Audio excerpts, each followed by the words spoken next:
Hello, and welcome to the Pragmatic Product Chat series, where we tackle the biggest challenges facing today's product management, product marketing, and other market and data-driven professionals with some of the best minds in the industry. I am Rebecca Kalogeris, Vice President of Marketing and Product Strategy at Pragmatic Institute, and your host for this episode. Today, I am really excited because we are going to combine some of my favorite things. We are going to talk about product. Yay! We're going to talk about marketing. We're going to talk about roadmaps, stressful, but always good. And most importantly, we're going to talk about stories, the power of a really good story. As a person who used to get in trouble all the time as a kid, staying up all night reading, who loves to tell stories to my kiddo. I love stories, and the power of stories in every facet of our jobs, I think, is often overlooked. And there is no better person to help me talk about than Matthew Woodgett, founder and CEO of Go Narrative. Welcome, Matthew. Hello. Thank you for having me, and thank you for everybody listening today. Excellent. All right, Matthew, why don't you give our listeners a little bit of context so they know why I am so excited to talk about stories with you? Because as a failed engineer that moved into product marketing and who then recognized the power of storytelling, did that in some of the biggest corporations in the world, and then moved out and started a boutique agency or consultancy, if you will, to do that very thing, that you're in good company. Anybody who's trying to figure out storytelling, don't worry, I've already been on that journey for you, so I can help you get there a bit faster. Awesome. Okay. So one of the things I think most of us think about storytelling, and those of us who wear sort of a lot of hats in the product space, very much often, you think stories, go to market. That makes complete sense, right? Of course, I'm going to tell my buyers a good story. But one of the things I think that's really interesting that you talk about is bringing that story up to the product roadmap level. Exactly. Storytelling is not just storytelling. In fact, saying storytelling itself, even with that word telling in it, really kind of sets people off in the wrong direction with what storytelling's really all about. Storytelling isn't just the artifacts we see in the movies we love and the books we love. Is it a part of those things? Absolutely. Can we learn something from those things? Yes, you can. But the problem is that when you just look down that road, you're not taking advantage of everything that story has to offer. And that's really about how our brains work, how we get along in society, and how we communicate. And so once you start to understand some of the basics of storytelling, and you look at something like your product roadmap, you can start to bring that tool of storytelling into how you approach the roadmap to just take you up another notch. Just like any skill, any experience you have, when you bring storytelling into your mix, it's another one of those tools that you can clip on your back belt. And I want to talk both about how storytelling is important in what we put on, to help us decide what we put on our roadmap, and then also how we communicate it. But first, I think it's important that you touched upon is sort of the elements of a good story. Right? When you're talking story, what does the framework of that story look like so that we can apply that to our roadmap and people can see how it kind of works? Exactly. And that's where a lot of people actually start to come unstuck when they look at the artifacts of entertainment-based storytelling, because you've got things like Joseph Campbell's hero's journey, which is 10, 12, even sometimes some of the models, it's a whopping 17 steps. And for a busy product marketer or a busy product manager, come on, you don't have time for that unless it's a hobby of yours. But in general, you just don't have time for that. And so a lot of people come unstuck at that point and feel that they can't access it. Now, we've all heard the sort of beginning, middle, and end of a story, which is kind of okay to talk about, but it also doesn't really tell you a lot. Right. And so thinking about how it begins is a good idea. Thinking about where it's coming from. Think about, for example, your customers or your potential customers and what context, what life they're living. And that's where stories begin, right? And then it goes somewhere and it navigates through some challenges. You find some surprises along the way. And ultimately, there's a resolution, which includes not just the conclusion of the story, the end of the story, but it's also what was learned during the story and what can be taken away from that story. And so when you think about it like that, you start to realize that as we apply this to thinking about what types of products we should develop, what types of features we should develop, how we should prioritize those features, if you're also using storytelling to understand your customers and to model those out. And by the way, if you've got a brand new product, don't worry, because fiction is perfectly valid. It's okay to sit down and think about what is my ideal customer and what are the problems they have that I'm trying to help with this product. And so, yes, beginning, middle, and end, you'll hear that a lot, but it's a little bit meta or abstract. Thinking about where it begins, where it goes, and the surprises along the way helps. We've also developed at Go Narrative a super simple framework that we love that brings a little bit more richness to how you can think about story. And it's very, very, very, very simple. I'm all about keeping things as simple as possible. And it's our 3D framework: desire, difficulty, denouement. Okay, Matthew, denouement, that doesn't sound very simple. You're right, it's a bit complex. It's a fancy French word. We chose it for a couple of reasons, not least of which, because I'm talking about it being a complicated word, that's data that's going to stick in your head and help you remember it. And it means the untangling of the knot. So what does that mean for products, product roadmaps, right? Well, desire. What does your ideal customer want? Are they trying to solve a problem? Are they trying to get to somewhere better?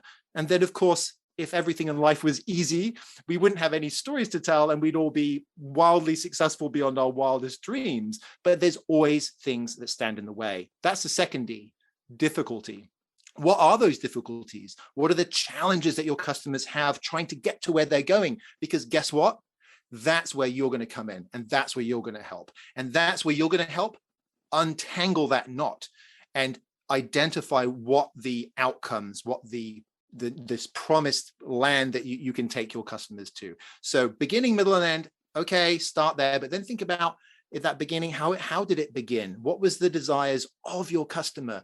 Where's it going? What are the obstacles along the way? What are those surprises? And then how do you come in as a guide to help the hero of your customer through that experience? And when you do that and you put your features or your proposed features or your potential features against that, you can start to identify where the priorities are, because you're actually role modeling what this is going to look like when it's in the real world, rather than just some kind of abstract feature that you're trying to convince everybody on your team that should be developed for the next iteration of your product. What I think is really interesting too about thinking the idea of the narrative and your roadmap, right? So the narrative, we've got a story, we've got a character. A character is a persona for us in the product world. They've got a problem. We all know that's our focus. How are they going to solve it? How are we going to do it? So if you think of your roadmap as the way that you're going to bring that character through the story, it also helps us do one of the things that is the hardest, both about writing and creating a good story and about creating a good roadmap, and that's editing, right? Does that feature really help solve the problem? Does it forward the story for our persona, right? Or is that something that could be edited? And I think that's one of the hardest things, like I said, in both stories, is to make it shorter, but also in the roadmap, it's easy for it to get sort of feature full and extra things. And so using that narrative as a way to edit and to focus on the biggest priorities, I think could be really powerful. Absolutely. In fact, I heard a statistic. Oh gosh, I wish I could remember the exact statistic, but the Oscars for Best Picture and the Oscars for Best Editor have been almost completely aligned over the past 30 years or so. In other words, you can't have a Oscar-winning motion picture if you don't have an Oscar-winning editor. The art is all in the edit. It really is. And knowing that through storyline, the core story that you're trying to get helps you see what is imperative to making that happen and what maybe was a really cool scene but doesn't move it forward and ends on the cutting floor, or the feature floor in this case. Exactly. And I love the fact you're bringing up this idea of a narrative, because so here's a great example, sticking with some film parlance. And I use film and I use books as a shortcut to understanding about storytelling. And then I look to these simple techniques to help, because I'm not expecting any product managers out there to go and learn how to write a science fiction novel overnight, right? That's not what we're talking about. But when you look at The Wizard of Oz, right? So just showed it to my kids not long ago, a couple months ago, read the first book. I didn't know, by the way, there's 16 Wizard of Oz books, or Oz books, I should say, and set in the world of Oz. And he wrote 16 of them because the kids wrote to him and wanted more stories. But in the original Wizard of Oz, you have these characters. You've got Dorothy, the Tin Man, you've got the Lion, and you've got the Scarecrow. And the whole movie is actually a narrative. It's the big story. It's the big picture. But each of the individual stories along the way move that big story, move that big picture, move that narrative forward. And the first time you watch any film or exposed to any story, and we'll get to how this impacts roadmaps, obviously, is you don't know what that big narrative is when you are just consuming it. And those little stories along the way take you on that journey. So you want to make sure, as you're thinking about the ultimate end goals, the big picture, midterm, long-term milestones that you have as a strategy for your team, that you're thinking about what are the stories we need to tell along the way to get there. So Wizard of Oz, very beautiful example, because the stories each demonstrate a metaphor that is actually, the learning is what you have or what you need is inside you already. Dorothy, right? There's no place like home. There's no place like home. Turns out she was back in Kansas all along. The Tin Man, who wanted a heart, throughout the whole story, he's the one who exhibits compassion and love and care for his companions. The Lion, who wants courage from the wizard, he's the one who stands up and defends the travelers on their journey. And then the Scarecrow, who wants a brain, he's the one who's solving all the problems. And so it's the moral of the Wizard of Oz is what you have is inside of you. And then the metaphor for that is this yellow brick road, which is your journey through life, going to a destination to then realize that ultimately you have inside you what you need. And so as you're thinking about your product features, bringing lots of little stories in that represent that bigger narrative will help you do that editing. It will help you filter. Does this story align to our strategic narrative for our company or for our product? And if it doesn't, it should be cut. And if it's cut, you shouldn't develop those features or deprioritize them. So editing, beautiful, and narrative. I love the fact you brought that up as well. Oh, you just brought up something really interesting as well, though, right? That it's how the stories connect, right? I also did not know there were 16 wizard stories of Oz stories. But you talked about how this story for this particular part of the roadmap for this persona or character, does it fit with the overall corporate story? Another really interesting way of using stories in order to prioritize. Exactly. In fact, if you spend more than 5 minutes with me, you'll get exposed to my constant soapbox of this idea of a strategic narrative, right? Which is, and in fact, I was delighted to read Ben Horowitz's book, The Hard Thing About Hard Things, recently, where he specifically states a company's story is its strategy. And we create strategic narratives. And those strategic narratives, when people come to us, they generally come to us because their marketing is in a bit of a mess or it needs refreshing and they want to get their message aligned. They want to have one story. What we end up sharing with them and the journey we take them on is, if you create a strategic narrative, that doesn't just shape what you say in the world. It shapes what you do in the world. And if it shapes what you do in the world, it shapes what you make. And so it becomes a filter. And if you have somebody on the engineering team who's got an absolutely fantastic, brilliant, amazing idea for some fantastic technology, but it doesn't match to the strategic narrative, should you do it? I would say that the answer to that is no, you shouldn't. It's always hard to say no, but it's an important part. I think it's, like you said, the best editor wins the Oscars. The best product managers who create the best products have learned the art of saying no and knowing what to say no to and why. It's one of the hardest skills. I was actually interviewing the CIO of a Formula One team today for a client project. And that is one of the topics that came up. It's one of the hardest things to do is to say no to people, but being authentic and having an authentic story is a tool that can help you do that. And, stories will help you connect better across your team. Rather than just listing off features and talking about capabilities, stories will actually help the development teams connect together through that shared meaning that they can find through the stories.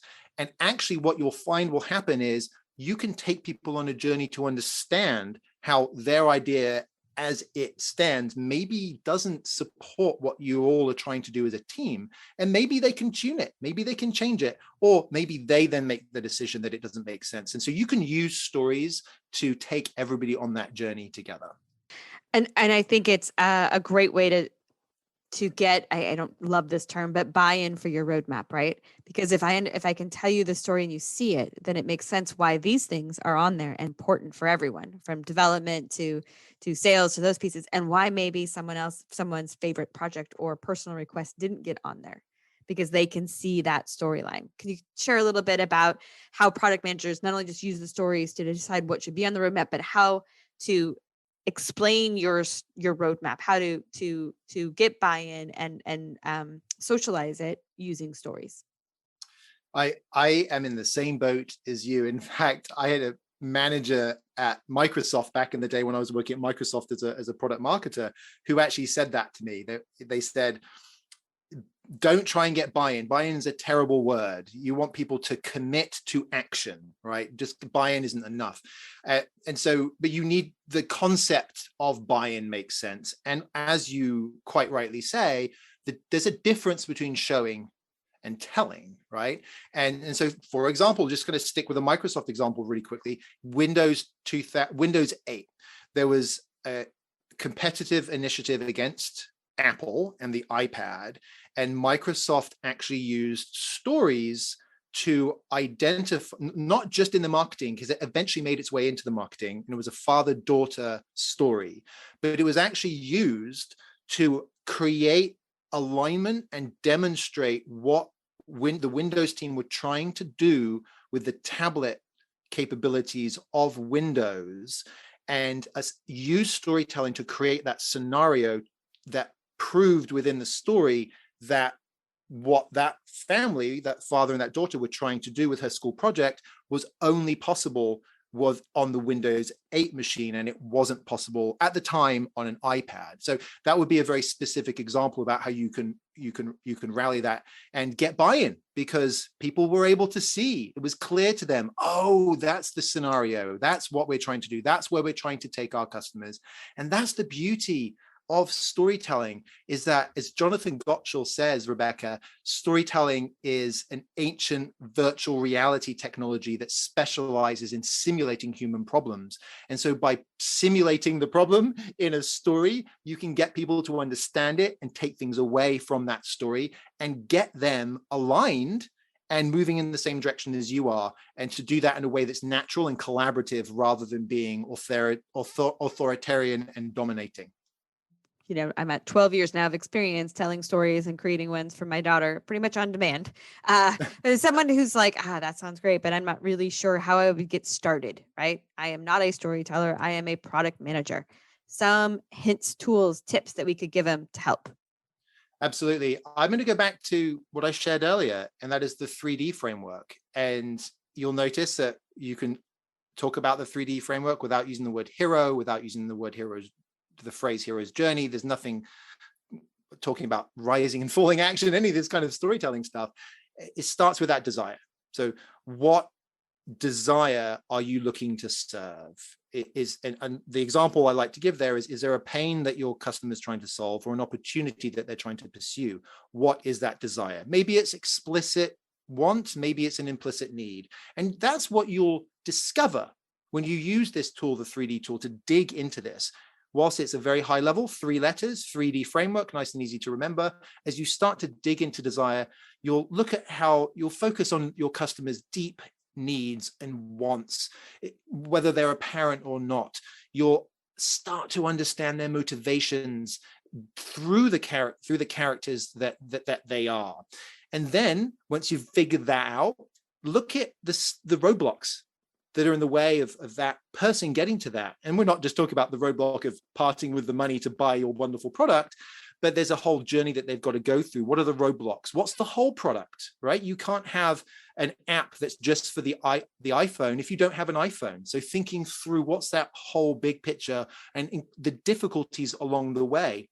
You know, how do they navigate that to attain their desires, to solve those problems?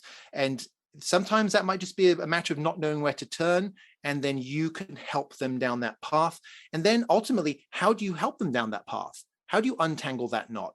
And something that I've been saying for many, many years is, if there's one thing you do less, it's please talk about your product less. Because if you force yourself to think outside in from your customer's perspective, then when you look at how you untangle that knot, when you figure out the conclusion, the benefits, the outcomes, maybe there's even some facts and data in there, you'll be doing it from their perspective, and you'll be putting yourself, quite frankly, in the place you deserve to be, which is a part of their solution. You're not delivering the solution. My razor blade is only one part of my face grooming solution, right? But you're going to be thinking from their perspective and think about how they untangle it. And when you do that and naturally include your product, you'll be able to create a story that is really representative of what they're trying to do. And I would encourage our listeners tonight, at the dining room table or on the phone with a family member or a friend, tell them a story about your day today. Just tell them whatever it was, but use that framework. Use what did you want? What were you trying to get? Maybe you're just trying to get from A to B. What was the difficulty? Maybe it was just somebody cutting you off on the freeway. And then how did you resolve that? You doubled down on your careful driving and you backed off on the accelerator. It could be something that simple. So start practicing it. And then tomorrow, when you get into the office or virtual office that we're all in nowadays, think about your roadmap. Go get your roadmap or the last roadmap and find one feature on that roadmap and create a story around it. See if you can do that. And I guarantee you, if you just think 3D, desire, difficulty, denouement, the untangling of the knot, you will rapidly start to create these little story scenarios. And the more of those you create, you'll be able to then accrue those up to a narrative, and you'll be able to start involving people in your team, creating stories together, and it all comes from there. And it all starts from a very, very simple place with no worries about the hero's journey or any of that kind of complicated stuff. It's simple. It's the 3D story framework.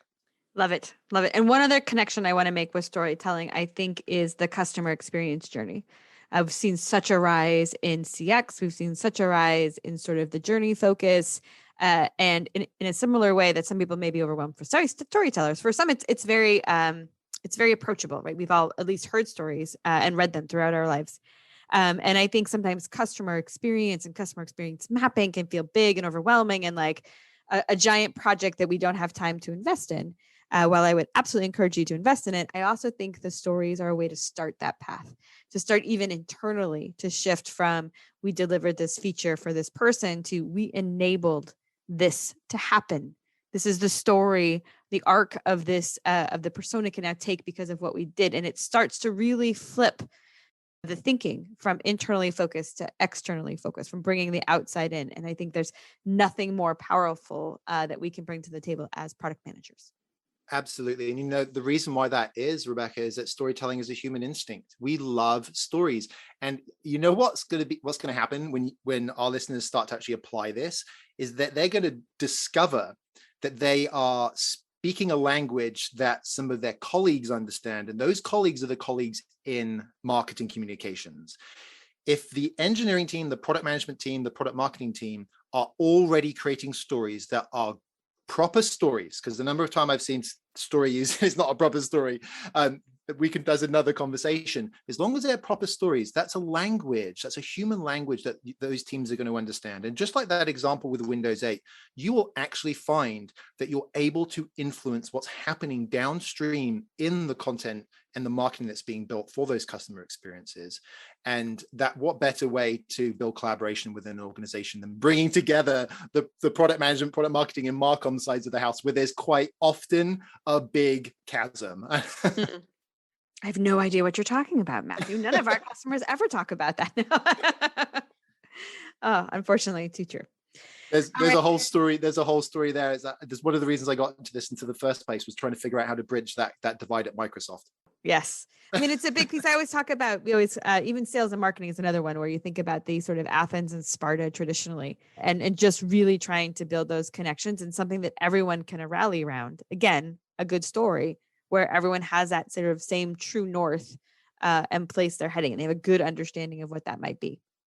Exactly. And that helps with clarity and purpose and feeling fulfilled because we know what we're doing and where we're going. Absolutely. We have talked about lots of different things today. And I have two questions for you. I'm throwing everyone listening is like, oh, I know what one of them is. Yes. One is, if you could get our listeners to do two things differently tomorrow based on what we talked about today, what would it be? Number one, use the 3D framework to go and practice some stories. And number two, think about the big story. Look for the big story in your company. Ask questions about the big story, that strategic narrative that I talked about. In doing so, you will also build connections with the rest of your organization, and you will get important pieces of the puzzle for the stories that you're creating, and you will build increased alignment within your organization, and you will make sure that what you're doing accrues to the brand promise of your company, and that will do nothing but have positive benefits for the internal relationship between product marketing and marketing communications. Excellent. Now, my other question, my bonus question just for you. Give our listeners some of the stories that had the biggest impact on you. Could be a book you read. It could be a story of an organization. What is one of those stories that you think that story had an impact? Oh, wow. Oh, so you know what? The funny thing is swimming in stories all the time. Is one of those questions like, wow, which story would I pick? I've got and there's a lot of them. I'll pick one of them. I've got a friend who's a therapist, and it turns out that therapists use storytelling as a tool to communicate with their patients. And my friend who's a therapist, he told me this wonderful metaphor, which is a form of storytelling, about the fact that you don't have to grab every wave as a surfer. When you're out there paddling, the surfers don't go after every wave. They wait for the right wave. And I loved that analogy. There's so much happening in the world. There's so many things flying around. My goodness, our plates are all so full. We've got filters, we've got priority lists. You don't have to grab every single wave, but make sure that you've got some tools to figure out what the right wave to catch is. And I know that storytelling is going to help with that. So you bring that into the mix. An excellent story, Matthew. All right, Matthew, thank you for joining us today. Thank you so much for having me. And thank you, everybody, for listening. Absolutely. That's exactly right. Thank you, everyone, for listening. And don't forget to join us next week when we tackle another great topic designed to help you elevate your product, your company, and your career.